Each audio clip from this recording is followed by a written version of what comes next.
Irmãos, eu preguei na Igreja Unida pela primeira vez há 8 anos atrás. E nosso culto à noite tinha pouquinha gente, acho que tinha umas 10 pessoas no culto à noite aquele dia. E nós conversamos com o conselho nos desafiou a vir. O desafio era grande, né? Eu falava, Deus é maior do que a minha capacidade. E tem que ser assim, né? Porque aí é Deus que é glorificado. E lá naqueles inícios nós já conversávamos com o conselho, há 8 anos atrás, de termos o culto à noite em um outro lugar, com uma liturgia mais leve, mais contemporânea, para alcançarmos um maior número de pessoas. E Deus colocou uma Cracolândia na porta da igreja para que a vontade dEle acontecesse, pois foi Ele quem colocou isso em nosso coração. E hoje nós estamos aqui, então, participando desse culto, olhando para todos vocês aqui. O sentimento que embarga o meu coração é um sentimento de grande gratidão, porque Deus é bom. A misericórdia dEle dura para sempre. E Ele é fiel. E Ele se compromete a glorificar a si mesmo, usando gente limitada e pecadora como nós, para que só Ele seja exaltado, sobre tudo e sobre todos. E há 8 anos atrás, no ano de 2016, a primeira vez que eu preguei aqui, eu tinha até preparado outro sermão, mas eu falei, não, esse dia é emblemático. Eu vou pregar no texto que eu preguei para umas 10 ou 15 pessoas há 8 anos atrás, no culto à noite. Abra sua Bíblia em Ezequiel, capítulo 37. Esse texto, irmãos, é um resumo do meu ministério. Alexandre Rio. Eu preguei esse texto para umas 1000 pessoas lá em Goiás, né, Alexandre? No meio do caminho. E nós vamos ler a palavra do Senhor em Ezequiel, capítulo 37. Jesus diz que o bom escriba é aquele que retira do seu tesouro coisas novas e coisas velhas. Há dias que voltamos nas coisas velhas, para agradecermos a Deus a sua fidelidade. Convido você a que se coloque de pé nessa noite. Deixemos este celular no modo avião, porque as mensagens não respeitam nem a hora do culto. Ezequiel, capítulo 37. Assim diz a palavra do Senhor. Veio sobre mim a mão do Senhor. Ele me levou pelo Espírito do Senhor e me deixou no meio de um vale que estava cheio de ossos, e me fez andar ao redor deles. Eram muito numerosos na superfície do vale e estavam sequíssimos. Então me perguntou, filho do homem, acaso poderão reviver estes ossos? Respondi, Senhor Deus, tu o sabes. Disse-me ele, profetiza esses ossos e dize-lhes, ossos secos, ouvi a palavra do Senhor. Assim diz o Senhor Deus a estes ossos, eis que farei entrar o Espírito em vós e vivereis. Porei tendões sobre vós, farei crescer carne sobre vós estenderei pele, e porei em vós o Espírito e vivereis, e sabereis que eu sou o Senhor. Então profetizei segundo me for ordenado. Enquanto eu profetizava, houve um ruído, um barulho de ossos que batiam contra ossos e se ajuntavam, cada osso ao seu osso. Olhei, e eis que havia tendões sobre eles, e cresceram as carnes, e se estendeu a pele sobre eles, mas não havia neles o Espírito. Então ele me disse, profetiza ao Espírito, profetiza ao Filho do Homem e dize-lhe, assim diz o Senhor Deus, vem dos 4 ventos, ó Espírito, e assopra sobre estes mortos para que vivam. Profetizei como ele me ordenara, e o Espírito entrou neles, e viveram, e se puseram em pé, um exército sobremodo numeroso. Então me disse, filho do homem, estes ossos são toda a casa de Israel. Eis que dizem, os nossos ossos se secaram, e pereceu a nossa esperança, estamos de todo exterminados. Portanto, profetiza e dize-lhes, assim diz o Senhor Deus, eis que abrirei a vossa sepultura e vos farei sair dela, ó povo meu, e vos trarei a terra de Israel. Sabereis que eu sou o Senhor, quando eu abrir a vossa sepultura e vos fizer sair dela, ó povo meu. Todos comigo. Porém em vós o meu Espírito, e vivereis, e vos estabelecerei na vossa própria terra. Então sabereis que eu, o Senhor, disse isto e o fiz, diz o Senhor. Pai, fala ao nosso coração. Glorifica o nome de Jesus. Pai, a tua palavra é antiga, mas ela sempre se faz nova para nós quando a ouvimos. E nós pedimos ao Senhor que sejas Tu mesmo, ó Deus, nos visitando com graça nesta noite, nos visitando com o poder do Teu Espírito e dando-nos, ó Deus, a bênção de experimentarmos restauração. Pai, abre os céus e desce aqui nessa noite. Nós estamos como o salmista do Salmo 126, que diz: grandes coisas fez o Senhor por nós, por isso estamos alegres. Há gratidão em nosso coração. Mas nós sabemos, Deus, que o Senhor pode fazer muito mais. Por isso, como aquele salmista, nós oramos: restaura, Senhor, a nossa sorte, como as torrentes do Neguebe. Derrama sobre nós da graça do Teu Espírito Santo, ó Deus. Sopra a graça sobre nós, traz quebrantamento em nosso meio. Traz, ó Deus, um tempo de reavivamento espiritual para a glória do Teu santo nome. Ó Deus, que o Teu Espírito e a Tua palavra nos animem, nos restaurem. E que o Senhor nos dê a bênção, Deus, de ver tempos de refrigério aqui na Unida. Que o Senhor nos dê a bênção de ver o Senhor realizando grandes coisas através desta igreja. Porque se elas acontecerem, só o Senhor será glorificado. Ficará claro e patente diante dos olhos de todos que é o Senhor quem está agindo. Como tem ficado claro até aqui. Toda a glória seja dada ao Teu santo nome, ó Deus. Aquece o nosso coração agora, Deus, e fala a nossa alma. Nós oramos em nome de Jesus. Amém. Podem sentar, amados irmãos e irmãs.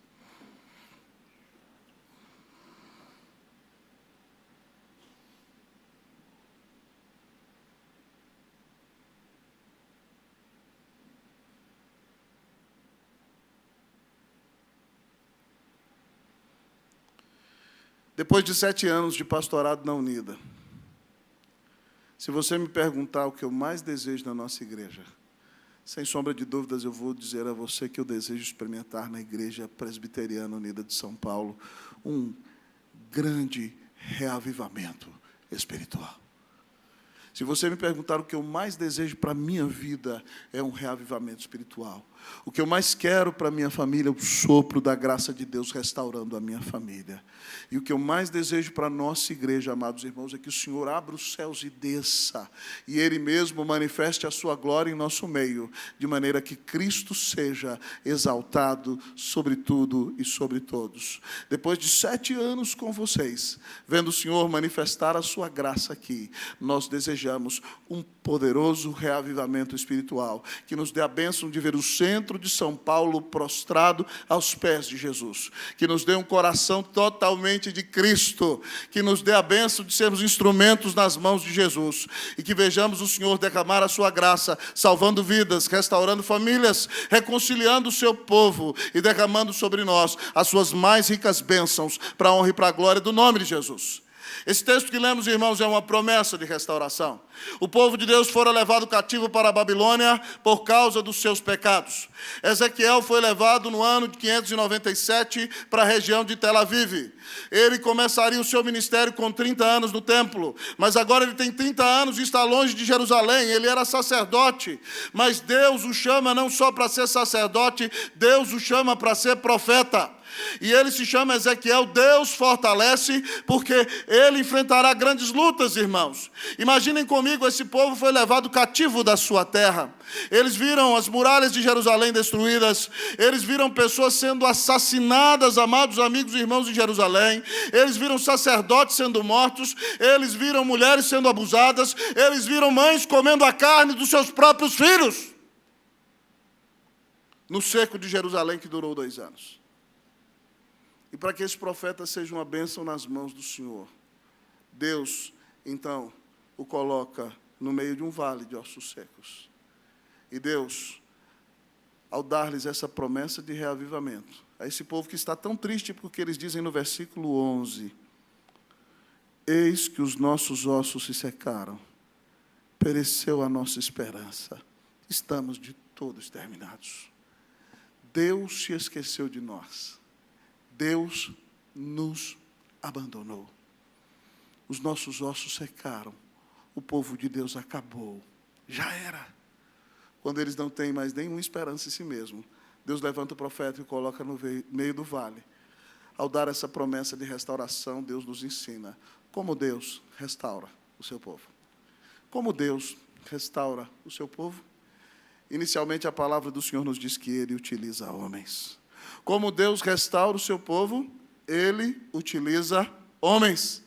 Deus toma o profeta Ezequiel, e no meio do êxtase, da visão espiritual que o profeta tinha, Deus então, irmãos, o coloca no meio de um vale cheio de ossos. Houve uma grande batalha, um grande exército foi derrotado, e então todos os seus soldados assassinados, provavelmente as bestas feras comeram as suas carnes, e agora eles estão num vale imenso como um cemitério a céu aberto, e o sol quente daquela região do Oriente seca aqueles ossos que estão esturricados, e Deus coloca o profeta em visão no meio daquele vale. É a cena de um filme de terror. E Deus pergunta ao profeta: filho do homem, acaso poderão reviver estes ossos? E ele diz: Senhor Deus, tu sabes. O verbo para saber aqui no hebraico é yadá, que significa conhecer intimamente, que também pode ser traduzido como amar. Quando Ezequiel diz, Senhor Deus, tu sabes, ele está dizendo, Senhor, se tu colocas o teu coração nesses ossos, eles podem ressuscitar. Talvez você ache, né, que Ezequiel está falando aqui o nome daquele restaurante que está ali na Bela Vista. Você que sabe, Deus, você que sabe. Não, não é assim não. Senhor Deus, tu sabes, significa, Senhor, se tu colocas o coração nesses ossos, eles podem reviver. Então, ao observar a fé do profeta, o Senhor diz a ele, amados irmãos e irmãs, no versículo de número 4, profetiza a esses ossos.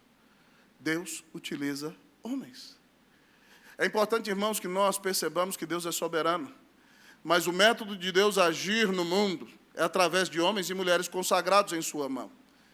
Quando nossos primeiros pais caem em pecado, Deus quer formar um povo por meio do qual virá o Messias. Ele diz a Abraão, levante-se, sai da tua terra, da tua parentela, vai para a terra que eu te mostrarei, vou te fazer uma grande nação, vou te abençoar, te engrandecerei o nome, em ti serão benditas todas as famílias da terra. Deus promete a Abraão que Jesus vai nascer na família dele. E Deus então abençoa os patriarcas que peregrinam na terra, Abraão, Isaque e Jacó. O povo vai cativo para o Egito, agora o povo precisa ser liberto da escravidão. Deus diz, Moisés, levante-se. Deus resolve usar Moisés. Moisés liberta o povo e caminha com o povo 40 anos no deserto. Depois, irmãos, Deus quer que a sua terra seja conquistada. O Senhor diz, Josué, levante-se, chegou a sua vez. E nos dias dos juízes, Deus vai levantando juízes para julgar o povo. Quando Deus quer estabelecer uma dinastia por meio da qual Ele enviará o Messias, Ele levanta Davi, homem segundo o coração de Deus. Mas quando o povo se desvia, Deus usa os profetas para confrontar o pecado do povo e para trazer o povo de volta ao Senhor. E na plenitude dos tempos, quando Deus quer salvar o mundo, Ele mesmo se torna homem, sem deixar de ser Deus. Se torna um de nós. Porque somente alguém do tamanho de Deus poderia pagar a nossa dívida. Mas tinha que ser homem o nosso representante, porque fomos nós homens quem pecamos. Então Deus, na segunda pessoa da Trindade, se torna homem e dá a vida na cruz para pagar os nossos pecados.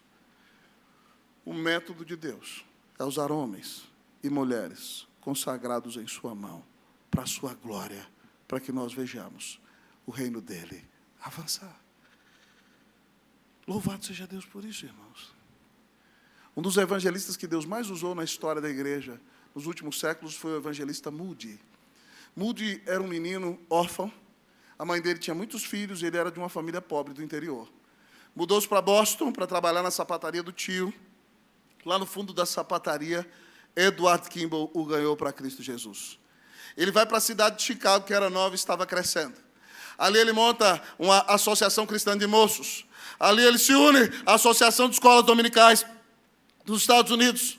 Ali ele vai para um bairro pobre, que hoje é um bairro belíssimo, lá na Avenida Michigan. Eu já passei lá na porta da grande igreja de Moody, e ele começa uma escola dominical para crianças pobres, que se torna uma grande igreja, a Igreja Memorial de Moody. Depois Moody é usado, amado irmão, um homem iletrado, um homem sem faculdade, para fundar o Instituto Bíblico Moody, que mandou missionários para o Brasil e para vários lugares do mundo. Missionários que fizeram toda a diferença no mundo. E Moody foi usado como um grande evangelista, pregando em conferências evangelísticas do mundo inteiro. É impressionante você perceber que, eu li no enciclopédia uma vez, que Moody não era um homem muito culto. O seu inglês era um tanto quanto atabalhoado. E quando ele pregava, às vezes falava rápido demais, você não conseguia entender nada. Mas eu li naquela enciclopédia secular que quando Moody pregava, havia detrás dele um grande poder. Um dia ele foi pregar numa conferência, e aí alguém chegou e falou, quero conhecer o senhor Moody. Ele falou, sou eu. A pessoa virou para ele, você? Você é feio, baixinho e gordo. Ele falou, eu sou feio, baixinho e gordo, mas eu tenho um Deus grande e bonito, aleluia! Alguns historiadores dizem que Moody ganhou aproximadamente 500 mil de almas para Cristo Jesus, em vida. Mas quando ele começou a pregar, antes de ser o grande evangelista, ele foi à Inglaterra. E ele foi à maior igreja do mundo, a maior igreja evangélica do mundo, pastoreada por Charles Spurgeon. E Charles Spurgeon tinha a mesma idade dele. Mas, pasme, Spurgeon era neto de pastor, filho de pastor, educado na teologia puritana. Com 12 anos de idade, Spurgeon já sabia grego e hebraico. Ele aprendeu teologia dentro de casa, antes mesmo de ser convertido. Mas Moody não está nem aí para isso, não quer nem saber. Ele está na primeira fileira da galeria e diz assim, Deus, ele tem a mesma idade que eu. Se o Senhor usa ele, o Senhor também pode me usar. Me usa, Deus, do jeito que o Senhor usa o Spurgeon. Na sexta-feira ele está lá no famosíssimo Hyde Park, ouvindo Henrique Varley pregar naqueles coretos dos metodistas. E Henrique Varley diz no seu sermão, o mundo está para ver o que Deus pode fazer em, com e através de um homem totalmente entregue em suas mãos. O mundo está para ver o que Deus pode fazer através de um homem totalmente entregue em suas mãos. Moody ouve, o mundo está para ver o que Deus pode fazer através de um homem totalmente entregue em suas mãos. Ele bate no peito e diz, Deus, eu sou esse homem, usa-me! E sai dali para pregar o evangelho e ganhar milhares de almas para Jesus. São Paulo está para ver o que Deus pode fazer através de homens e mulheres totalmente entregues em sua mão. O nosso Estado está para ver o que Deus pode fazer através de homens e mulheres totalmente entregues em sua mão. A Igreja Unida, o Brasil está para ver o que Deus pode fazer através de homens e mulheres totalmente entregues em sua mão. Qual será a sua resposta, meu irmão? Qual será a sua resposta, minha irmã? Você diga, varão, eu sou esse homem, amém, meu irmão? Vamos lá? Eu sou esse homem. Que você diga, minha irmã, eu sou essa mulher. Que você diga, Deus usa-me para a honra e para a glória do nome de Jesus. Que Deus nos dê a bênção de sermos homens e mulheres totalmente entregues em sua mão. Em nome de Jesus, para a glória de Jesus. Amém. Deus usa homens e mulheres entregues em sua mão. Mas talvez, querida Gi, você me pergunte nessa noite, pastor, como Deus restaura o seu povo? E eu não estou falando com a Gi da frente, não. Hoje eu estou falando com a Gi do lado. Hein? Mas também com as duas, vamos lá. Como Deus restaura o seu povo?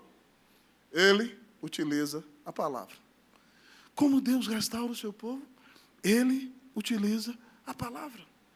Depois que Ezequiel revela a sua fé, então o Senhor diz para ele o seguinte, filho do homem, profetiza esses ossos e diz-lhes, ossos secos, ouvi a palavra do Senhor. Eis que farei entrar em vós o Espírito e vivereis. Farei crescer tendões sobre vós. Farei crescer carne sobre vós. Estenderei peles sobre vós. Porei em vós o meu Espírito e vivereis. E sereis um exército sobremodo numeroso. E Ezequiel crê, amado irmão, e obedece e prega. Ele diz, profetizei como ele me ordenara. E quando eu profetizei, eu comecei a ouvir um ruído. Pá, pá, pá, pá, ossos batendo contra ossos. Pá, pá, pá, dedo, mão, braço, antebraço, esqueleto. E de repente, então, você vê os órgãos, você vê coração, você vê cérebro, você vê pulmão, você vê rins. E de repente as veias, as artérias começam a cobrir aquele corpo. E as peles vêm sobre eles para nos mostrar que a pregação da palavra de Deus tem o poder de ressuscitar mortos. A fé vem pela pregação, e a pregação pela palavra de Cristo. Se nós queremos viver um reavivamento espiritual, nós precisamos ser uma igreja comprometida com a pregação fiel das Sagradas Escrituras. O Senhor ressuscita mortos. O Senhor salva pecadores por meio da loucura da pregação. É por meio do poder da sua palavra que Deus envia o reavivamento à sua igreja. O reverendo João Calvino sabia muito bem disso. Quando, no ano de 1538, ele é desafiado a pastorear com Farel a igreja de Genebra, ele queria correr.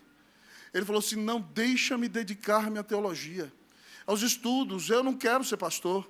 Esse negócio é muito complicado. Mas Farel não está nem ali, está ali em nome do Senhor, dá um tapa na mesa e fala, Calvino, que Deus amaldiçoe a sua vida, que Deus amaldiçoe o seu descanso. A igreja de Jesus precisa de você, e você quer descansar. Calvino aceita, então, por pressão, o convite para o ministério pastoral. E ele e Farel trabalham intensamente em Genebra, pregando nas duas grandes igrejas, na igreja de Saint-Pierre e na igreja de São Gervásio. Mas quando eles começam a aplicar a disciplina na cidade, o povo não está acostumado. E eles começam a proibir de que tomem a Santa Ceia quem viva na prática do pecado. Então o conselho da cidade não aceitou, expulsou os dois pastores. Calvino foi para Estrasburgo, o lugar onde ele queria ir no início. Lá Martin Bucer deu a ele a bênção de pastorear a igreja de fala francesa, de 500 membros. Lá ele conheceu uma viúva de pastor chamada Idelete, que se tornou o amor de sua vida. Lá ele começou a dar aula de grego, de Novo Testamento, no seminário, que era o sonho dele. E a igreja dele começou a ser muito edificada, e às vezes ele viajava para participar de debates teológicos. E Calvino disse que aqueles foram os 3 melhores anos da sua vida. Depois de 3 anos, a igreja de Genebra se arrependeu. E começou a chamar Calvino para voltar. Ele falou assim, de jeito nenhum eu volto para aquele lugar. Fui tão maltratado ali. Mas Martin Bucer chega para ele e fala, Calvino, você tem que voltar. Aquela cidade precisa da palavra de Deus. E Deus vai te usar grandemente na reforma ali. E ele não quer de jeito nenhum. Seu antigo colega de pastorado, Farel, viaja da cidade de Neuchâtel para se sentar e conversar com ele e dizer, Calvino, você precisa voltar. Aquela cidade precisa da palavra de Deus. E você é um homem capacitado por Deus para realizar as reformas ali. E Calvino, irmãos, tinha sofrido muito. Imagina que você é um pastor e, de repente, você está indo para a igreja e sai na porta da sua casa e as pessoas, os membros da sua igreja, botam o nome do cachorro de Calvino. E aí você está indo para o culto e o pessoal fala assim, Calvino, Calvino, Calvino, os cachorrinhos. Já pensou, meu irmão? E, de repente, quem não concorda com o pastor, vai para a porta da casa do pastor e pega a sua espingarda e pá, fica dando tiro durante a noite. Calvino volta para o chamado. 3 anos depois, quando ele volta, ele chega na sua igreja, ele abre a Bíblia e ele começa a expor a palavra no versículo seguinte, depois do versículo que ele tinha parado, 3 anos antes. Esse é o compromisso de quem prega com fidelidade a palavra de Deus. Porque nós sabemos que só a pregação da palavra de Deus tem o poder de ressuscitar mortos. Só ela tem o poder de converter o seu coração. Só ela tem o poder de confrontar os seus pecados. Só ela tem o poder para te consolar no dia da angústia. Só ela pode te reanimar no dia do desânimo. Só ela pode trazer um reavivamento espiritual para você. E se nossa igreja quer, de fato, experimentar um reavivamento, não só no púlpito, irmãos, mas em todos os nossos ministérios, nós temos que nos alimentar da palavra de Deus. Porque a igreja só experimenta a restauração quando ela está totalmente comprometida com a fiel pregação da palavra de Deus. Que a nossa igreja seja uma igreja firmada na palavra. Amém, meus irmãos? Que cada um de vocês ame mais ler a Bíblia, memorizá-la todos os dias. Que nós compartilhemos a palavra de Deus em nossos lares com os nossos filhos. Que nós conversemos sobre a palavra de Deus com as nossas esposas. Que nós, amados irmãos, compartilhemos a palavra com os nossos colegas de trabalho.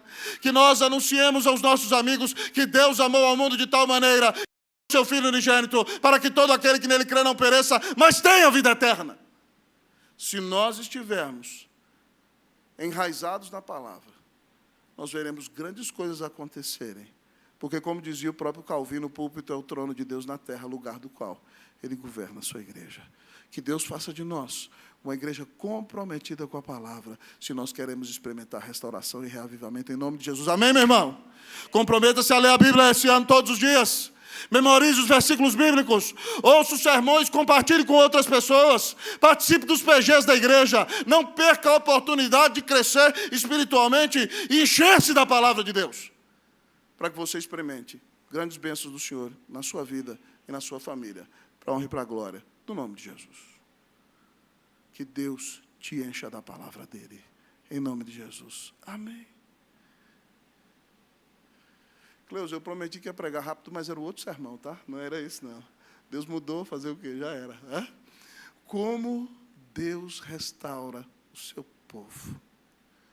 Ele utiliza homens. Ele utiliza a palavra. Mas como Deus restaura o seu povo, Ele utiliza o Espírito. Como Deus restaura o seu povo, Ele utiliza o Espírito. Ezequiel prega para aqueles ossos, irmãos, e nós vemos a ressurreição começar. Mas Calvino, numa carta ao cardeal Sadoleto, diz que é impossível você separar o Espírito Santo da palavra. E é impossível você separar a palavra do Espírito. E o Espírito Santo nunca vai contradizer a palavra, e a palavra nunca vai contradizer o Espírito. E, portanto, nós precisamos da palavra e do Espírito. Então, Ezequiel prega e a restauração dos corpos começa, mas eles ainda estão mortos. Então, o Senhor manda Ezequiel clamar ao Espírito. No versículo de número 9, o Senhor diz a ele: profetiza ao Espírito, profetiza ao Filho do Homem, e diz-lhe: assim diz o Senhor Deus, vem dos quatro ventos, ó Espírito, e assopra sobre estes mortos para que vivam. Profetizei como ele me ordenara. E a Bíblia diz que o Espírito entrou neles e se puseram em pé, um exército sobremodo numeroso. Deus manda Ezequiel clamar ao Espírito Santo. Deus manda Ezequiel profetizar clamando a intervenção do Espírito Santo de Deus. A mesma palavra usada para vento, tanto no grego como no hebraico, é a mesma palavra usada para espírito. No hebraico, ruá, no grego, pneuma, a mesma palavra. E quando a palavra de Deus fala sobre o Espírito, ele é comparado à ação do vento. Então, o Senhor diz a ele: vento que vem dos quatro cantos, os quatro pontos cardeais, norte, sul, leste e oeste. Esse vento é onipresente, ele está em todos os lugares, portanto ele pode soprar dos quatro ventos. Vem dos quatro ventos, ó Espírito, e assopra sobre estes mortos para que vivam. E ele clamou, e ele pregou como Deus mandou. E a Bíblia diz que o Espírito de Deus soprou neles, e eles se puseram em pé. E agora eles são um exército numeroso. O vale da morte se tornou o vale da vida. O vale da destruição se tornou o vale da restauração. O vale da tristeza se tornou o vale da alegria. O vale da depressão se tornou o vale da esperança, quando o Espírito Santo de Deus abriu os céus e veio com poder sobre o seu povo, trazendo restauração. Nós precisamos, irmãos, do Espírito Santo de Deus. Eu não tenho poder de converter nem o meu coração, muito menos o seu.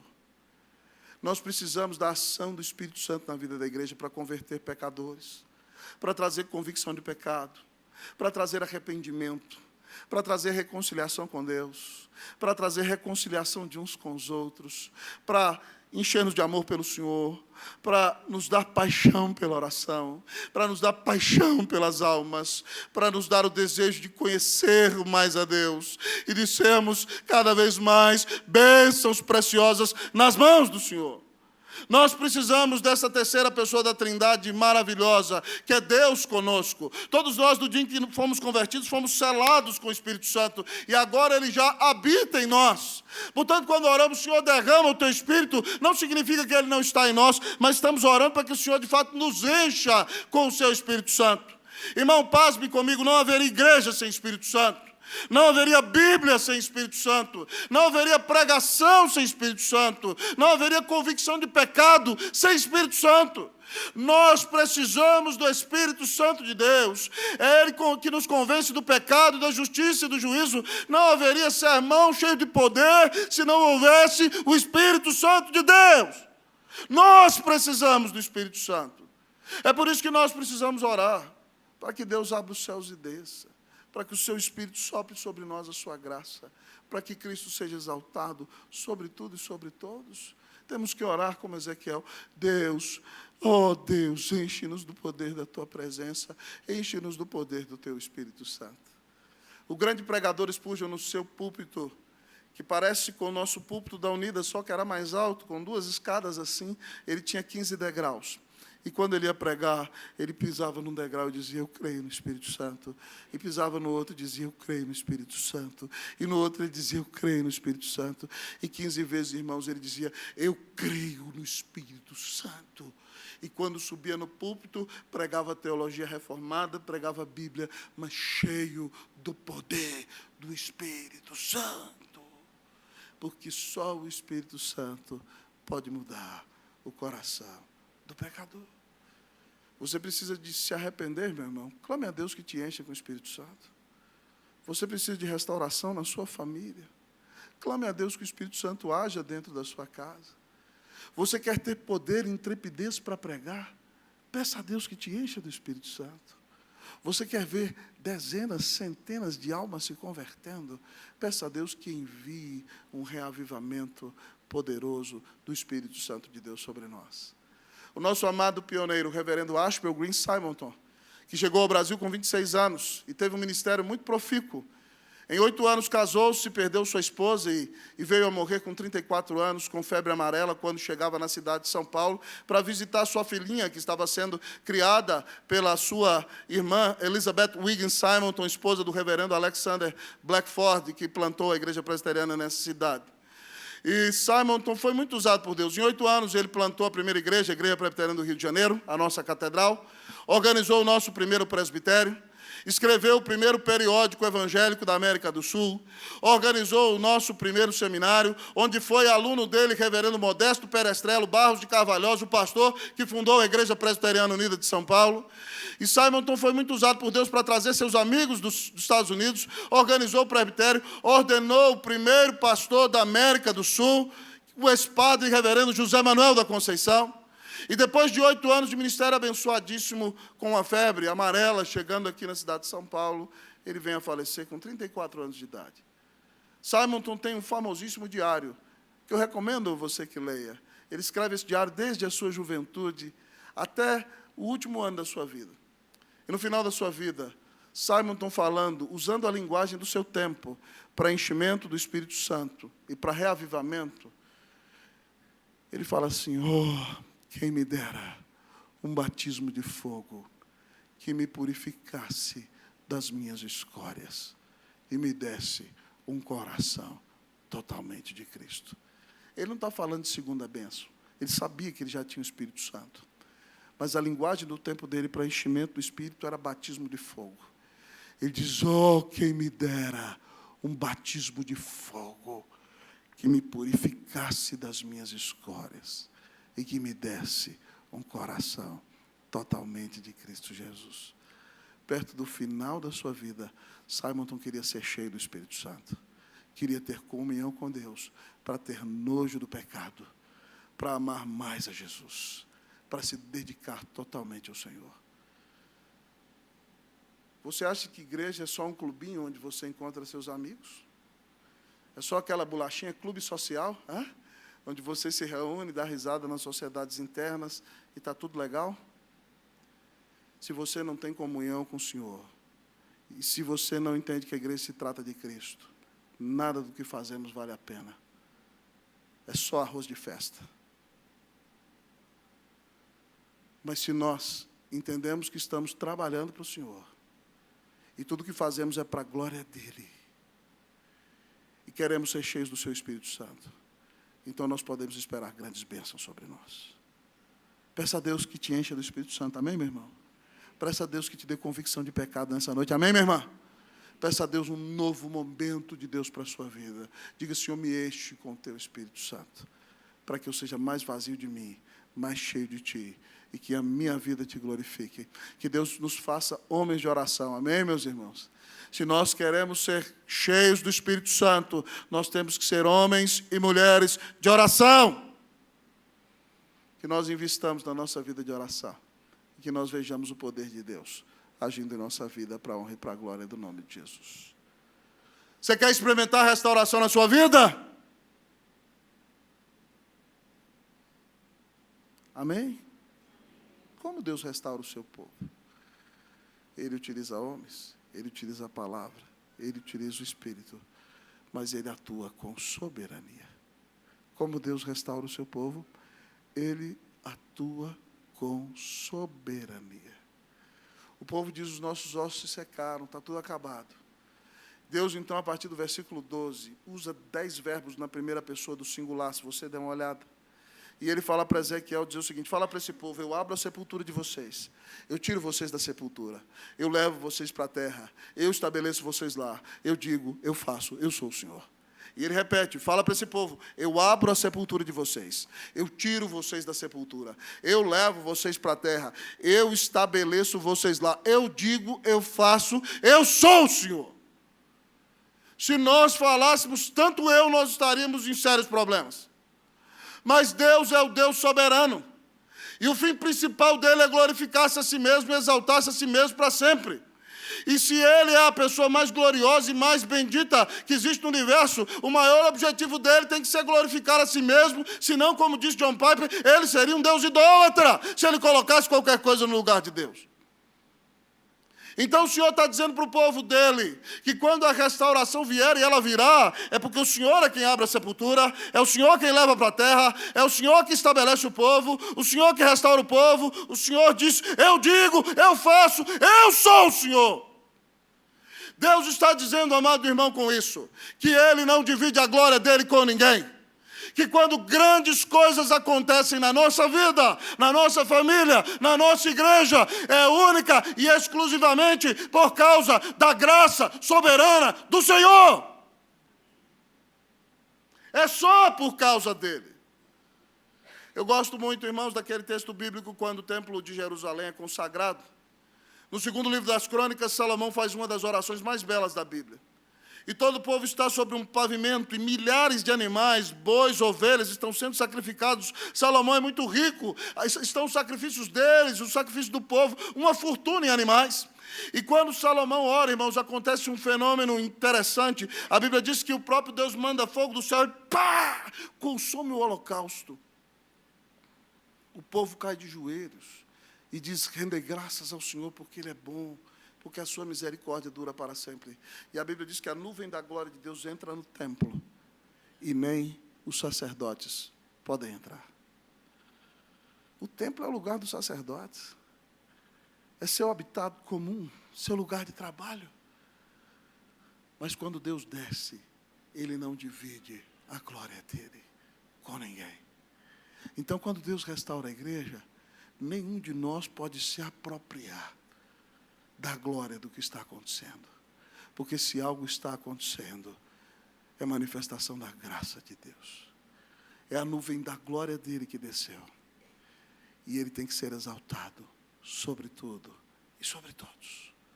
Que quando grandes coisas acontecerem na nossa vida, nós venhamos a dar a Deus toda glória. Um dos cânticos que eu gosto, irmão, cantado em muitos solos por aí, no coro ele diz, a Deus damos glória, a Deus toda glória, a Deus seja a glória, que por nós tanto fez. Foi na cruz que salvou-me, seu poder restaurou-me. A Deus seja a glória, que por nós tanto fez. Que privilégio estarmos reunidos aqui para dar toda a honra e glória aquele que nos amou e deu seu Filho na cruz para nos salvar. Eu quero lhe perguntar ao final desse sermão, nessa noite, como está a sua vida? Como está seu relacionamento com Deus? Você poderia me dizer que está vivendo a plenitude da sua vida espiritual? Você poderia me dizer que está vivendo numa comunhão íntima com o Senhor? Você pode me dizer que quando você vai ler a Bíblia de manhã, parece que as palavras pulam da Bíblia diante dos seus olhos, e você vê o Deus vivo falando com você? Você tem se arrependido rapidamente dos pecados que tem cometido? Você tem prazer em gastar tempo na presença do Senhor, ligar um hino ou um cântico e ficar a tarde inteira adorando ao Senhor, talvez cantando, então minha alma canta a Ti, Senhor, ou então cantando, Deus, eu tenho tantas bênçãos.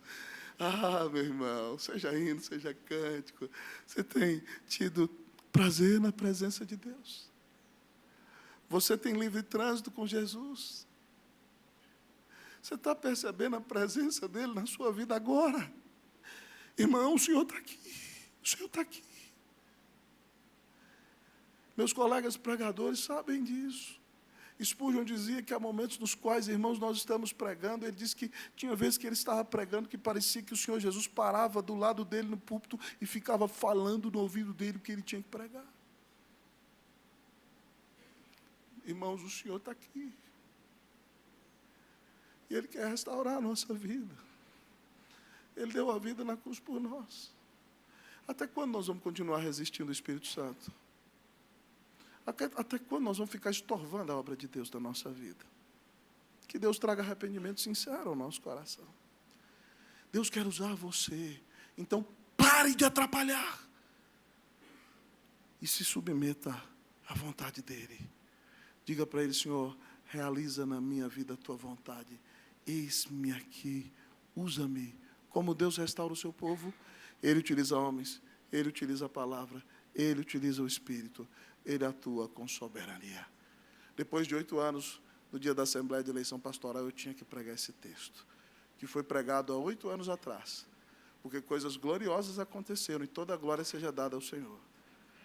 Mas o que nós vivemos até aqui, irmãos, se nós nos quebrantarmos e nos humilharmos, é pequeno, perto daquilo que Deus vai fazer na nossa igreja. Então, que nenhum de nós se oponha ao que o Espírito Santo vai fazer. Mas que nós digamos, Senhor, usa a minha vida para pregar a Tua palavra, no poder do Teu Espírito Santo, para que Cristo seja exaltado sobre tudo e sobre todos. Que Deus te visite com restauração nessa noite, em nome de Jesus. Amém.